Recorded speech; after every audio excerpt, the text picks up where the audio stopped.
Hello, listeners, and welcome to episode 6 of the Together We Grow podcast.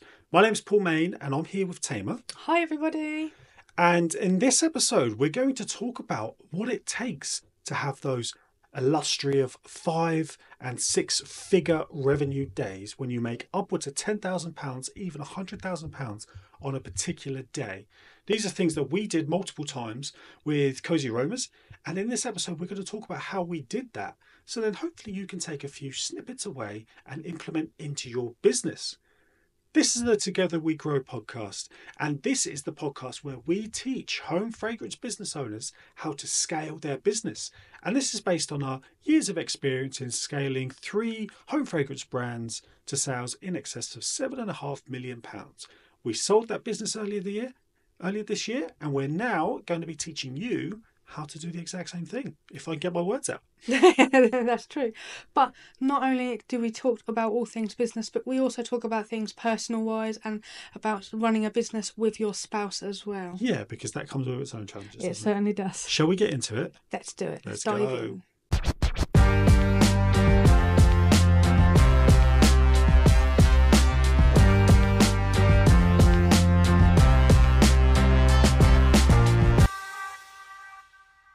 Okay, so this is episode 6. I can't believe we're on number 6 It's already. mad, isn't it? Did you know, and I learnt this from Alex Hormozy, that less than 1% of people who record podcasts get past episode 5?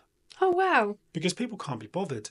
Because people see slow traction and they just don't want to continue doing it. Well, that's one of the things that he said on the video that I was watching the other day, that even though it's not measurable in terms of like getting money in the door, it's still something that's really important to continue doing. Well, I think it is, isn't it? And it's good for us as well. I said to someone the other day in our Facebook group that this is almost like a therapy session for us, talking about things we've done previously and all that. It's really... And it reminds you of things as well, because you can't always, off the dome, remember every single thing. But once you get started on a topic and you get rolling, it's surprising what you remember and what comes back. Yeah, that's it. And we record this as well, so this is on YouTube, but we also chop it up and put it onto Instagram and Facebook as well, don't we? So it's a bit of pillar content for us. There you go. That's what we talk about all the time. It is. Create yourself a pillar piece of content. Doesn't have to be a podcast, but in this case, it is a podcast. And then we chop it up into smaller pieces of content, which you can use on social media. That is how you do social media easily. Or if you can't do that, just let us know and we can help you create your content for you as well. Yeah, did you know that's little a service? Plug there. Yeah, that's a service we offer there. We'll create your content for you. How about that? No, okay, so this episode we're going to be talking about how we can create those fantastic sales days. And when I say sales days, I don't mean discounts and all that kind of stuff. I mean days, like revenue product days. So when you are launching a particular product, or there's something coming up. It might be a sales event. It could be anything really, but it's days where you have significantly more revenue than you do on other days. I remember our first one. Yeah, we used to do these. We sort of experimented. Because you think about it, 6 years we've been doing this for, and when we launch a new product, at the beginning we do things a certain way. We'd send out an email, we'd do a post in the Facebook group. You'd get a certain number of sales, but then I was obsessed about continually trying to improve those sales days and implementing different tactics, which would mean that more people would buy on that day. And over the years, we managed to sort of really fine tune that, I think. Yeah. So then actually these days became quite predictable. And it's really important to have them predictable in terms of revenue, but also in terms of how much stock you need. Yeah, so you don't over-prepare. It's better to under-prepare than it is to over-prepare for certain. Yeah, but then again, there's a fine balance. There is a fine balance, for definite. So we'll come into all of that, of course. But before we do, segment of the week, Tamer's got a HFA member shout out. I certainly do. Who's that this week then? Okay, this week's shout out goes to Jackie Walker from Wickwood Cottage. She's done absolutely fantastic recently. She created 25 boxes of 12 enchanted scents for Christmas, and they sold so well that she actually ended up making 60 of them. So that's incredible. And she's just launched a Halloween trick-or-treat box for pre-order and has completely sold out of them as well. So congratulations, Jackie. That is fantastic news. Well done, Jackie. We love reading this. This was a post that she put in our Facebook group And this is after following some courses and advice that we sort of shout about quite a Yeah. lot. And it's wonderful to see that people are implementing those and actually getting results. We couldn't be happier for Jackie there We as well. certainly couldn't. Yeah, that's what we like to do. We like to celebrate all these little wins from our members. So yeah, well done, Jackie. And let's see who gets a shout out next week. Indeed. Okay, so there's a few different steps to think about when it comes to launching, to having these big revenue days. And the first thing you really need to think about is what it is you're actually going to be selling, isn't it? Yeah, you can't go in completely blind. You need to have a strategy. You need to know exactly what products you're going to be having available. You can't just be something that you've already got. You need something new. Yeah, to really maximize the impact, you need to know what it is you're going to be selling. And in our case, it would typically be collections or limited edition products. Yeah. So we'd have our typical spring, summer, Autumn, Halloween, and winter collections. But then we would have smaller ones like the Halloween. We'd have limited edition things where we'd make something. We'd probably do this 4 or 5 times a year, where we'd make a product for around the £20 mark, and say that we've only got 300-400 in stock. Build up the hype, do everything we're going to talk about today, and then they would all sell. Yeah. So when you think about what it is you're going to be selling, are you going to be launching a collection? Have you got a collection upcoming that you're listening to this thinking, actually, I could really sort of implement some changes to that? Instead of doing what I normally do for my launch days, I'll try and, I think this could different. work. So it could be, we're now recording this at the beginning part of October, so it could be that you have your winter collection, your Christmas collection coming up soon, which this could work for. But it doesn't have to be a big collection, as I say. It could just be something that is a limited edition thing that you want to run. So, for instance, with Cozy Aromas, we launched Winter Remedy every winter or every autumn, didn't we? Yeah. And that was only a single wax melt and a single room spray, and we restocked it every year. Yeah. But we did that whole pre-launch version of it, didn't we, to build it up beforehand. So this doesn't have to be a huge launch. It can just be one little thing. Winter Remedy, it was a very herbally type fragrance. It was like Vicks Vapor Rub. Yeah, so it helped to clear your sinuses and stuff like that. And think about how Cadbury's Cream Egg, how they advertise that. It's only around for a short period of time. That's what it was like with our Winter Remedy. Obviously on a much smaller scale, but it's the same thing as this. It's only available for the winter. Come and stock up. And people did. Yeah, we'd sell out within the first few days, and then we'd restock, and then a couple of weeks later it'd go back on sale. Then you'd find that the people that missed out would stock up, and then the people that have ordered 2 weeks ago would really enjoy it. So then they would want to come and stock up as well. Yeah, because they know it's not coming back. Exactly. So sometimes that second restock or that first restock day after your launch is sometimes more successful than your initial launch. So that's what you need to think about. There's other things we did. We talk about this quite a lot, actually, is to have real good injections of revenue is to launch limited edition products throughout the year. Yeah. It could be straightforward. Now, a lot of people listening to this will be very small people making their products from home and selling from home, which we absolutely love. That's where we started. And they won't be necessarily going to manufacturers to get fragrance oils. They'll be going to supplier websites like crafthq.co.uk or something like that. You can go to one of them. You can still do this. You can go to one of those sites, find a fragrance oil, get it in a 10 milliliter version or whatever it is, 10 gram, 30 gram version. Make up a few to test. Make sure you're happy with the fragrance and the throw, all your normal testing, but then just buy a 250 gram bottle of this fragrance oil and make all of that up into this particular product, whether it's a candle or a wax melt, something like that. Really keep your costs down for this. However many you can make out of that, then you say, even if you've got, 50 or 100 wax melts, you can then say, your campaign is all about, right, we've got this limited edition product coming up. Once it's gone, it's gone. We're not restocking it. There's going to be 100 available. This is the price. Bam. It's going to be available on Saturday the 14th or whatever it is. Yeah. That's what you can do. You haven't got to reinvent the wheel all the time. Just find a really nice fragrance, something that is lovely, that you've tested. And something you think that your customers are going to enjoy. Yeah, something that you can brand up and just have as a really nice limited edition product. I agree. It doesn't have to be overly complicated, and then it's down to you to be able to sell it to your customers, isn't it? Exactly. So build that hype and get that excitement and get them talking about it and feeling excited. Exactly. And different things, times of the year to create these things, there are so many. You think you've got Mother's Day, Father's Day, Easter.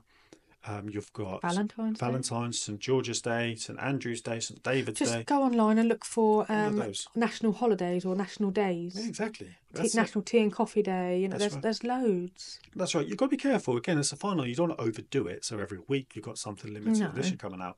But pick and choose ones and build campaigns around it. Yeah, Try and think about how you can do that. Think about what will work with your brand as well, because if it depends on how your brand is situated as well, whether you do something that's like a National Vanilla Day, but it might not work for your brand, it might be something else that will work for your brand instead. So have a think about that as well. Look at the holidays that are upcoming and work out what could easily fit in with your brand as well. Yeah, that's what we did. We used to have a launch calendar, didn't we? Yeah. A yearly launch calendar with all the key dates, and then we would fill those in. So it hasn't got to be complicated. No. And then really, to have a real good, successful day, you want to construct some kind of offer. Yes. And when I say offer, people automatically think, okay, it's a Giving discount. them a discount. It's not. An offer is something that people buy. You're offering them something for them to buy. That's what you've got to think about.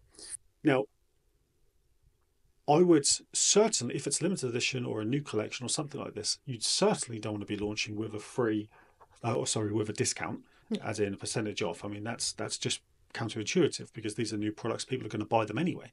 But what is a good opportunity to do, bearing in mind that most people buying this will be your top customers. Yeah. Because they know, like, and trust your products. They almost form a habit of collecting what you sell. Yeah, they're your fans, aren't they? Exactly. We hear that all the time, and I'm sure you'll probably feel the same as well. I'm sure you've got customers that will buy pretty much everything from you. Okay, they're the people that are going to buy this initially. And what your job really is to do is to try to get that average order value up. So, whatever product it is, you could, if it's a limited edition product, you could just say, buy 3 for the price of 2.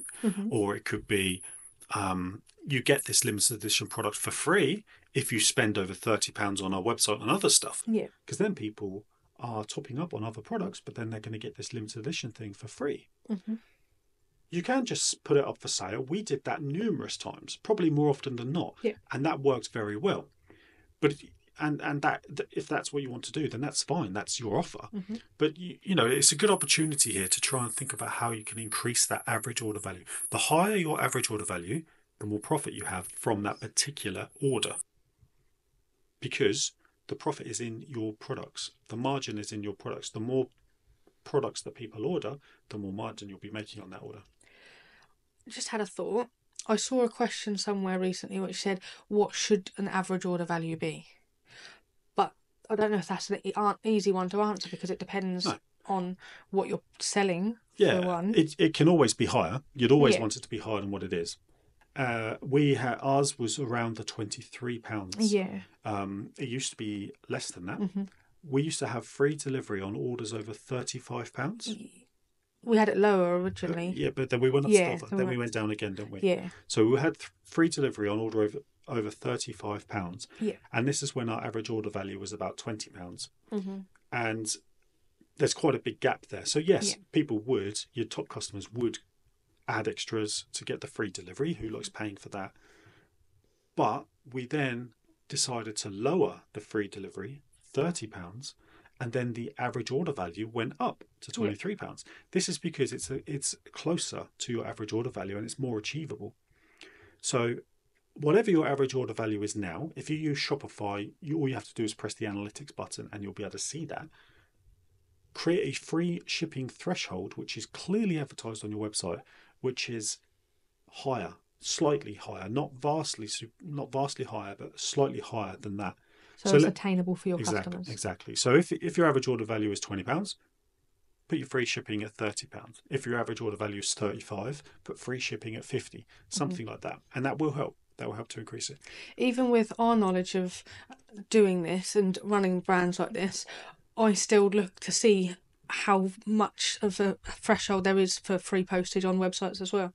So if you're adding things to your cart and you see it, you're like, oh, if I just had one more, I'll just Yeah, get it for everyone free. everyone does, and that's it. If you go on a website and you've filled your basket up and you've got £25 worth of stuff in there and free shipping, shipping is £4, but free shipping is on orders over 30. You might as well add some extra stuff in there. But if you've got £25 worth of stuff, shipping is £4, but it's free shipping on orders over 50. Yeah, Because it's there's that such a balance. because there's such a difference there, it's probably not worth doing. Yeah. So that's the way to think about it. So yeah, that's what you need to do. You need to construct your offer, what it is you're going to be advertising to that person. Think about how you can increase that average order value. And then after that, you then need to think about how you're going to attract attention to this. And this is the thing that took a lot of time and effort and experimentation, didn't it, for us? It certainly did. This is your pre-launch campaigns. So we talk about this a lot in the Home Fragrance Academy. We have a whole course called the Product Launch Pro, which is available within all HFA memberships. And that teaches people exactly how to do this. But essentially what you're doing is you're having a pre-launch campaign. I think a common misconception with a pre-launch campaign is people assume it's, oh, I can't do that because I've already launched. Yeah. But that's not the case at all, is it? It's you can implement these strategies for every single launch that you do forever. Yeah, absolutely you can. And you might not want to follow it exactly for every single launch because we do talk about collecting email addresses and things, which you should be doing all the time anyway. You might already have a database which is constantly growing. But you want to have a pre-launch campaign. And what we would typically do here is a good couple of weeks before, let's say it's going to be launching on a Saturday, 2 weeks before that, we would then be dropping hints that something new is coming. Yeah. Get your audience guessing. Don't show them exactly what's coming. Don't tell them exactly what's coming, but give them little snippets, little hints. And get them engaging in the comments and asking questions and, oh, what do you think this could be? And exactly. Talking backwards and forwards with each other. Yeah, precisely. So what we'd do is we'd post reels of us making the products, wouldn't we? Yep. And then it's like, can you guess what's coming soon? Coming on Saturday the 14th. Leave your guesses below. If you're coming up to a Halloween event or you're coming up to Christmas or something like that, people will naturally assume it's something to do with that holiday, which is great. And just let people guess. Do that. We did that for a few days, and then about a week before, we would then say, "Okay, this is what's launching next weekend," and give them a picture, give them a reel, show them the actual product, the name, give them the scent description, really start to build up that hype then. And then you'll find people are getting all excited in the comments, aren't they? Yeah, because they're talking about, oh my God, this sounds amazing. I love this sort of fragrance. And then they'll be tagging their friends in as well, saying, oh, look, you'll love this one. And that basically, that builds up the excitement, and it also helps to sell the product for you because people are really excited about it. And they can see all of these comments coming in. They're thinking, oh, it says up there there's only X amount available. I better be quick, so I'll set an alarm. Yep, exactly. And then on the lead up to the day, that's when each day you're posting something a bit different to let them know vital information. So one day you'd say a different photo, a different reel, so it's different graphics. And then you'd say, okay, this is going to be available at 8 a.m. on Saturday the 14th. Then the following day, it's like, we only have 150 of these available.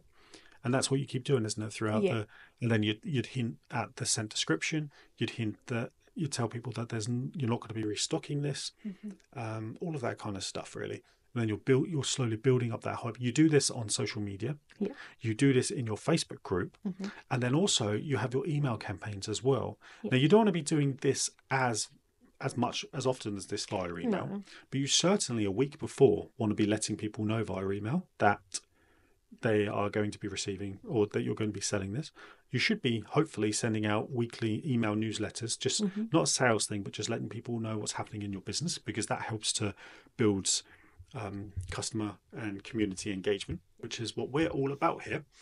And so you can hint in there that it's happening.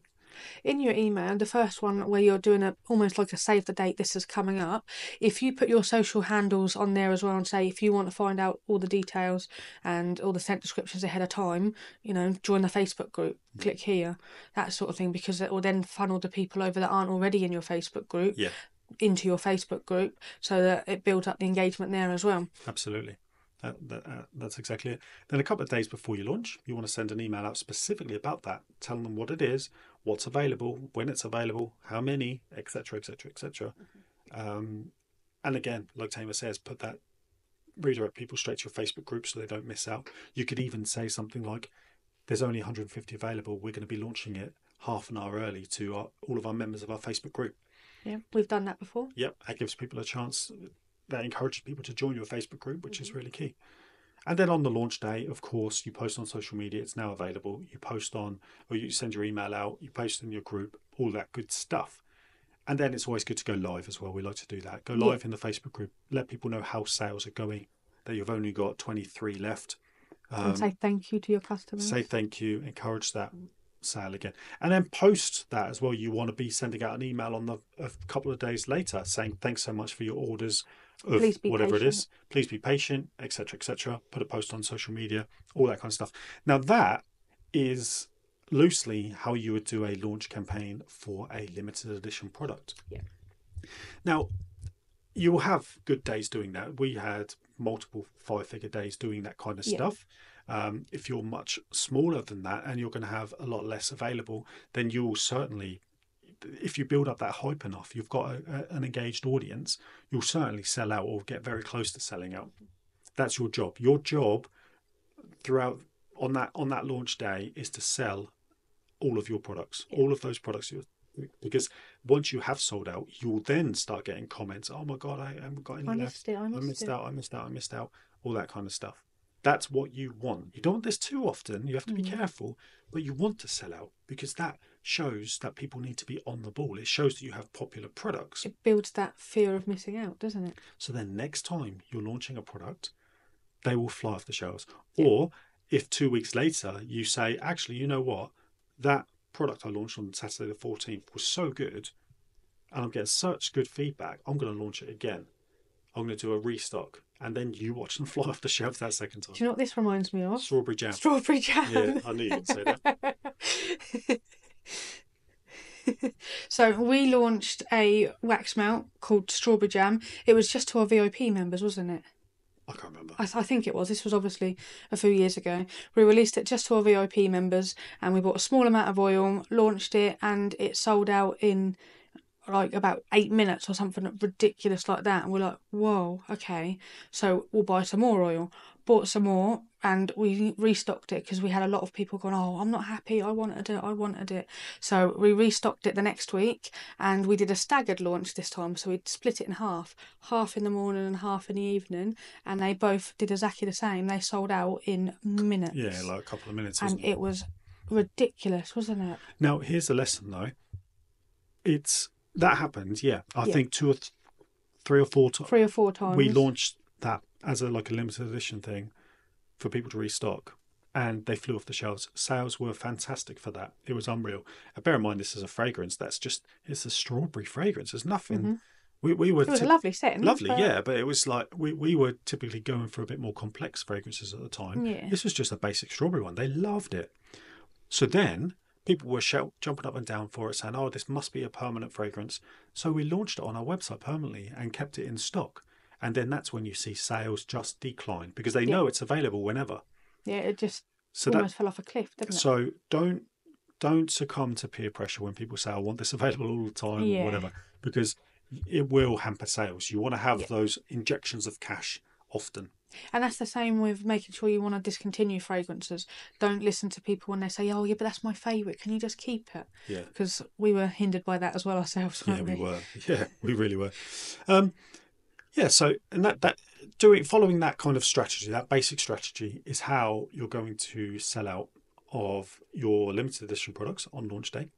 But then if you can go one step further, if you are launching big collections like a autumn collection, something like that, or you're preparing for a big sales event like Black Friday, then you still do these things, but you start a little bit further in advance.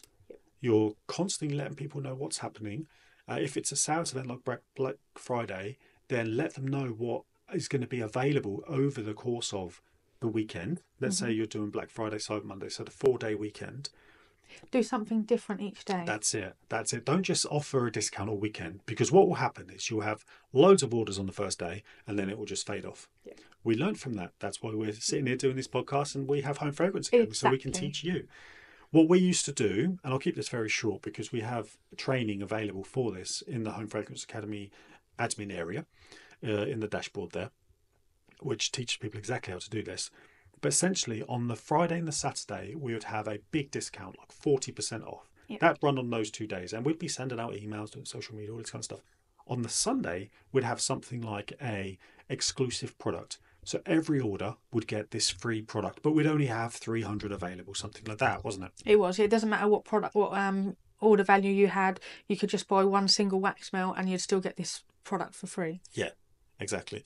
And how that worked really well is because if you run loyalty points on your website where people can collect points and redeem vouchers, Friday and Saturday, because there's such a big discount, people are spending big on your site. And then on the Sunday, because they're getting a free item in any order, they will redeem those vouchers and use those vouchers. It means, therefore, that a big chunk of the vouchers that were collected on the Friday and Saturday are being spent on the Sunday directly afterwards. And then they're just gone then. Yeah, they're just gone from the system, because what you don't want is people to be using those vouchers in January and February where sales are going to be low anyway. Yeah. Get them out of the way. Let people use them straight away. That's why that worked really well for us. And then on the Monday, Cyber Monday, we'd have a similar thing, I think, wasn't it? No, we didn't do the free product on the Cyber Monday. We did. Oh no, we did. But we did a live shop, didn't we? That's it. And what we did within our live shop would obviously be live in our Facebook group, and we'd have it for 2 hours, and we'd have a different deal each half an hour, so they wouldn't know what was actually happening. They had to watch the whole way through to be part of the deal, and they only had 30 minutes to take part in it. So once we had wax melt burners that we got in, and they were on a special deal, so we had like 50 of them available, and then we had everything that was in Ice Fairy, for instance, which was one of our top fragrances. We did like 70% off that, for half an hour. We got 70% off everything. Use this code. And so we did something different every half an hour, but it really kept people engaged and chatting. And because, of course, we were set up in our live shop area, so it looked nice, but in the background you could hear all of the people moving around and all of the dispatch happening, and it was really chaotic, but it was really fun, and people were so engaged. It was brilliant. So so think about that. The 4-day weekend there, you're not just having one discount for people to just use once or twice. It's boring. How often do you see brands that you are emailed who just do that? They say Black Friday sale, 40% off. How often do you see campaigns, not just email, but campaigns from brands saying 40% off today, tomorrow, free product, this day, live shop, get these deals. You turn it into a proper event. You're building that community. You're encouraging your customers to spend more money. They have money over this weekend because it's on the lead up to Christmas. That's why Black Friday is such a popular weekend, because people have saved up, they have money, and they are prepared to spend it. Yeah, it's not a surprise, is it? So why shouldn't they spend it with you? Exactly. You need to give them a reason to spend it with you. Exactly. And this is how you're going to get those, or how we certainly got those big 6-figure weekends. That was fantastic. That's how you really build that profit margin for the quieter months. Yes, definitely. At the beginning of the following year. So that's it. That's how you do that. And there's a lot there. If you want to really follow this, then there's 2 bits of training we have. If you go to our website, homefragrance.academy, you can sign up to become a member. And when you're a member, you have access to all of our courses, and there's more coming. One's called Product Launch Pro, which teaches you exactly how to do this. But also, if you go to the coaching tab, there's numerous videos in there, which are live coaching sessions that myself and Tamer have held in our Facebook group. And there's one of them which is titled How to Maximize Sales in Q4. Yeah. And we have a full timeline on exactly what we did in Q4. And we talk a lot about Black Friday, Cyber Monday, on what we did and what you can do there as well. And that's what we did. It certainly was. So that would be very, very useful. Yeah, I would certainly recommend looking through that anyway. And then after every single launch, every campaign that you do, you should always look at the data to see how you can improve it. This is something that people do not do. They don't look at the data. So you want to look at things like your conversion rate for that weekend. On your emails, look at the click-through rates, look at the open rates. All of these numbers, compare them to previous times, previous launches or normal days, and see how they're different. Go into Google Analytics, see how many visitors you had to your website, or you can do that in Shopify. Look at your average order value. Did this work? Did you notice that you had a higher average order value? Mm-hmm. How can you learn from that? What changes can you implement into your day-to-day? What did you do differently this time compared to last time to have got these stats? And then next year you'll be like, okay, this is my benchmark, this is what I did last year, this was the click-through rate on emails, I want it to be higher, so I need to improve these by doing XYZ. I need to get more engagement on my social media posts because I checked online and my engagement rate was XYZ, but I want to make it better, so I need to improve my reels I'm making. I need to improve when I'm launching the scent descriptions. You need to look at these things so that you can do better for next year and then hopefully make even more money. Absolutely. That's what it's all about ultimately, isn't it? So there we go. That's a key strategy that we did. I think that's probably it, isn't it? It was a good little discussion there. I think that covers everything that all this valuable stuff we're sharing. All of these nuggets. I hope people are still listening to this at this point. I don't know how long we'll be going for, but I know some people are listening to them, but I don't know if they count because they're our friends. Maybe, yeah. But no, come and join our Facebook group, please. It's called the Home Fragrance Academy Community. Come along. We're in there, Tamer and I are in there every day. You can come and chat to us. People that are in there are business owners, home fragrance business owners. And they're not there to steal ideas, nothing like that. They are there because they want to learn how to grow. There's more customers than you will ever need in this country. There's more than enough for everybody. So just come along, learn from us, learn from other people as well, get ideas, get feedback, and be part of a lovely supportive community. I mean, the community. Some communities on Facebook can be toxic. This is not toxic. We are hot on that. We certainly are. And we haven't had any issues at the moment. No. It's just full of lovely people that are just there to try and better themselves. So we'd love to have you there. Come and join us. Definitely. And otherwise, we'll start preparing for next week's podcast. For episode 7. Yeah, so that's Hopefully we feel a bit better next week. Yeah, we're both, you can probably hear in our voices. We've been full of cold. Yeah, not feeling too great this week. But I think that's it, isn't it? I think that's everything. So thank you everybody for listening or watching if you're over on YouTube as well. And we will speak to you soon.